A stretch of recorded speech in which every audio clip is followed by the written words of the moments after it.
ky është mesazh për të tjerë që janë në jetën politike shqiptare dhe për ata të cilët do futen nga shtatori në parlament, ta ulin pak nivelin më poshtë, sepse politika nuk është ashtu siç edhe Velia i thoshte, unë do jem e ardhme e PS-s dhe pa ku është tani. Por edhe për të gjithë të tjerët, politika bëhet me këmbë në tokë dhe jo në ajër. Zoti Veliaj i kishte këmbët në ajër para se të fuste në burg.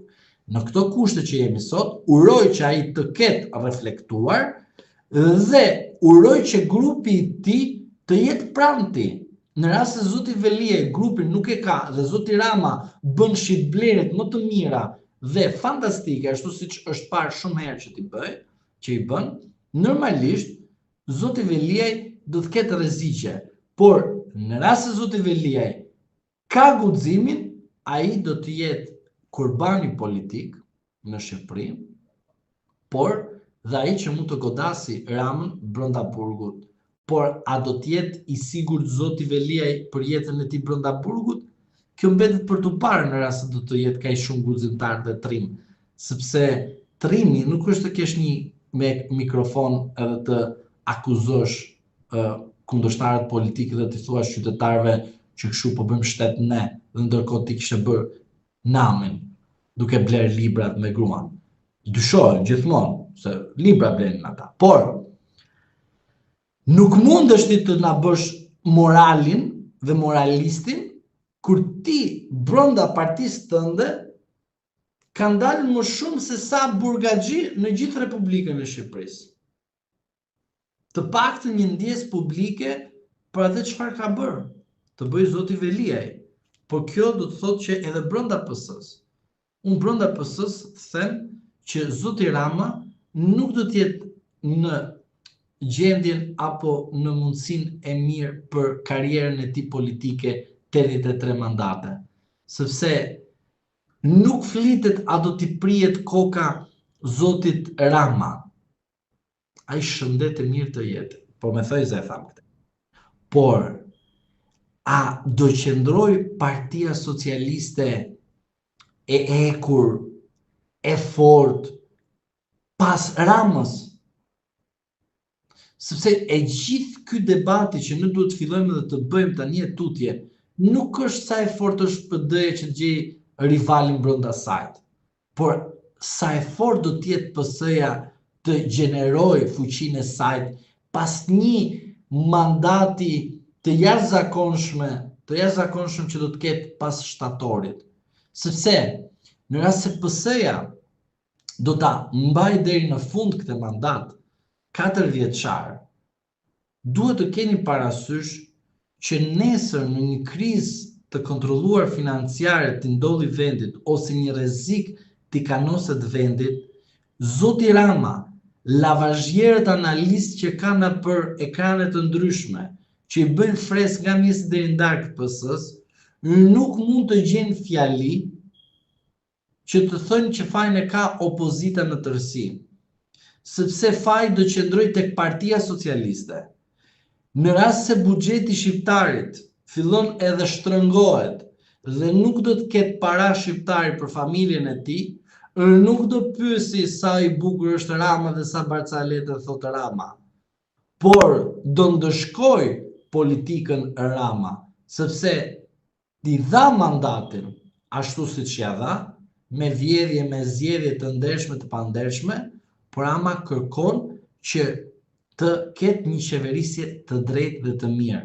Prandaj pyetjes tuaj, kokën ja han Veliaj apo dikush tjetër, unë mendoj që Ramës dhe Partisë Socialiste në një moment afat gjatë, sepse shqiptarët ne jemi mësuar të mësojmë me afat shkurtër, po unë them afat gjatë, kokën Partisë Socialiste do t'ja hajë vetja vetë pushteti dhe korrupsioni.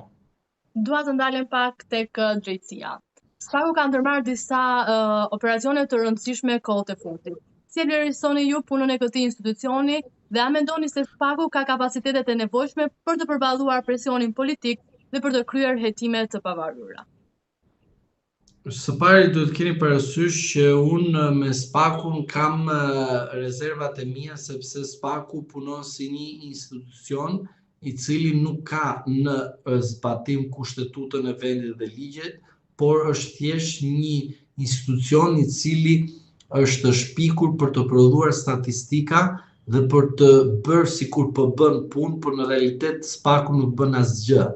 Fakti konkret, në këto zgjedhje SPAK-u bëri aksione duke publikuar aksionet. Vetëm kompanitë bëjnë publikim reklami për produktet e tyre se duhet të shiten. SPAK-u të publikonte aksionet për të njoftuar grupet kriminale vetëm në Shqipëri bëhet dhe ishte fakt konkret që ndihmoi Partinë Socialiste për të marrë mandatin e saj të katërt dhe në mënyrë të jashtëzakonshme 83 mandate. Pra puna e SPAK-ut për mua ka qenë gjithmonë në kundërshtim. Pra, unë kam kundërshtuar SPAK-un sepse SPAK-u nuk ka punuar ashtu siç duhet. Rezervat e mia janë thelbësore dhe nuk janë sipërfaqësore për individ. Nuk mundet që brenda të i qeken 20 shenjtor dhe ne të qekemi djalli. Është e pamundur kjo gjë. Dhe nuk mundet që kur Zoti Rama kërkon që të ndëshkohet dhe të arrestohet Zoti Meta dhe Zoti Berisha, SPAK-u shkon edhe procedon dhe arreston Zotin Berisha dhe Zotin Meta. Pra, nuk mund të them se jam pikërisht për këtë individ, dhe nuk mundet për shembull SPAK-u të arrestoj për statistika grupe kriminale dhe pas shumë kohësh mos t'i gjej atyre asnjë fakt dhe të kalojnë afatet e paraburgimit dhe mos t'i kërkoj asnjë falje publike atyre të cilët arrestojnë.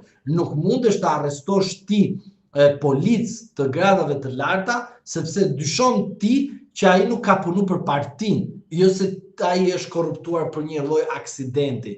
Pra, po të jap të gjitha këto duke i parë se si rast, do më thoni ju mua, pse avokat nuk ka krim në Shqipëri? Ore ka krim në Shqipëri, por ka luftoje dhe kape në flagrancë.